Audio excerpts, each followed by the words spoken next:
Welkom almal by vandag se diep gesprek. Ons missie vandag is om so 'n bietjie te kyk na 'n baie spesifieke oorgang wat mens soms ervaar van so 'n ewige gehaagde fokus na net absolute kalmte. Ja, en ons gebruik 'n regtig pragtige stukkie natuurwaarneming as ons bronmateriaal vandag. Dit heet Silhouettes in Stillness, The Last Cast at Sedgefield. Presies. So as jy nou na ons luister, trek jouself net vir 'n oomblik in hierdie prentjie in. Jy staan daar by die Sedgefield riviermonding, natuurlik op die pragtige tuinroete, en dit is daardie bekende goue uur, so net voor die son sak. Sjoe ja, daardie tyd wanneer die lug so bietjie koud begin raak en jy kry daardie souterige reuk oral in die lug. Ja nee, en jou oë is moeg, want as die fotograaf in hierdie bron was, jy was waarskynlik heeldag lank besig om elke klein mikroskopiese detail van ratse, malachite kingfishers en daardie geduldige grey herons met 'n baie swaar kamera te probeer vang. En ek meen daardie tipe visuele jag, tap jou brein se energie massief uit. Jy is konstant besig om onvoorspelbare en vinnige bewegings te probeer antisipeer. Dit is amper, weet jy, dit voel vir my, dit is soos om die hele dag deur 'n mikroskoop na die nerve van een enkele blaar te staar, en dan ewe skielik kyk jy op en jy besef daar's 'n massiewe woud rondom jou. Dis 'n briljante manier om dit te stel, Darie, want soos die lig verdwyn daar by die water, neem die natuur mos daardie keuse heeltemal van jou af weg. Die helder kleure vervaag basies in die skemerlig. So jou brein word amper gedwing om die spreekwoordelike mikroskoop neer te sit. Definitief, jou visuele data raak net al hoe minder. En wat oorbly is eintlik net hierdie wye atmosferiese kwaststreke van silwer en houtskool, en jy weet net donker swart. Maar wag, hier is waar ek so 'n bietjie wil vashaak, want mense tog dink dat as die kleur weggeneem word, dan verloor jy mos detail en betekenis. Hoe so? Wel, die skrywer praat van 3 vissermanne wat daar op 'n smal sandbank staan. As alles net donker word en hulle word net swart skaduwees, verdwyn daardie mense nie bloot in die agtergrond nie. Dit voel asof die prentjie sy hoofkarakters verloor. As alles net verdof. Nee, glad nie.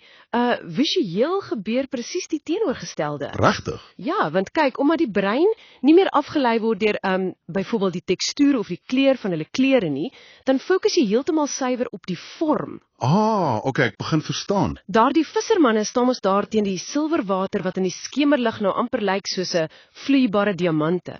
Deur daardie oortollige detail te verloor, word hulle onmiddellik hierdie helder, tydlose silhouette. So hulle raak eintlik visuele ankers wat jou oog intrek.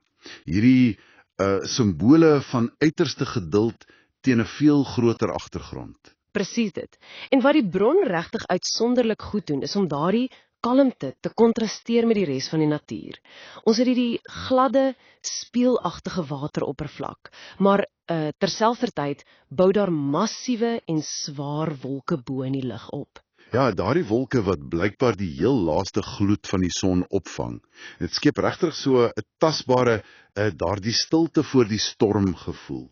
Dis 'n geweldige spanning. Jy het die massiewe, golwende energie van die lug wat as dit ware dreig bo-oor hierdie fyn, breekbare vertikale lyne van die visstokke. Ja. Die wêreld trek basies een laaste diep asemteug in voordat die nag heeltemal oorneem. Die ware kontras is daardie oorkragte teenoor klein figure wat eenvoudig net weier om te beweeg. Dis amper ironies, nee? Ek meen, die fotograaf is by die water om te werk, om hierdie blitsvinnige aksiefoto te neem. Maar uiteindelik is die ding wat hy die meeste onthou, nie eers die voël nie. Nee, glad nie. Dit is hierdie gesamentlike stilstaan saam met die vissermanne. Daardie gedeelde ritme is eintlik die ware kernboodskap waaroor alles gaan. Want die fotograaf wag geduldig vir 'n voël en die vissermanne wag net so geduldig vir 'n vis. Ja, en wat presies in hulle koppe gebeur is so fascinerend. Dit is glad nie passiewe luiering nie, dit is doelgerigte stilte.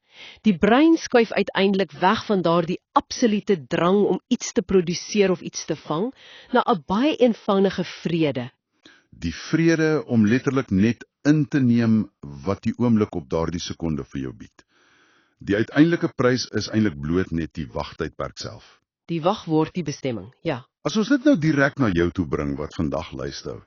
Jy jaag waarskynlik elke liewe dag jou eie weergawe van 'n perfekte skoot na in 'n wêreld vol inligtingsoorlading. Ja, jou kamera is dalk jou foon of jou skootrekenaar waar jy net heeldag lank van een sperdatum na die volgende hardloop. Presies, en hierdie spesifieke observasie uit Sedgefield herinner jou eintlik om doelbewus daardie kamera net af en toe te laat sak.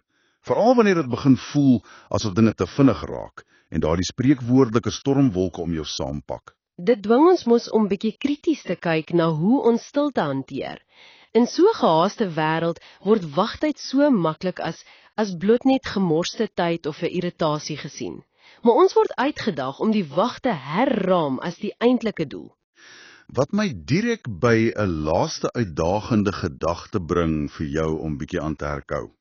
As ons tyd heeltyd meet aan daardie beloning, heeltemal aan die einde van die lyn, die vis, of die perfekte foto, of daardie voltooide projek by die werk.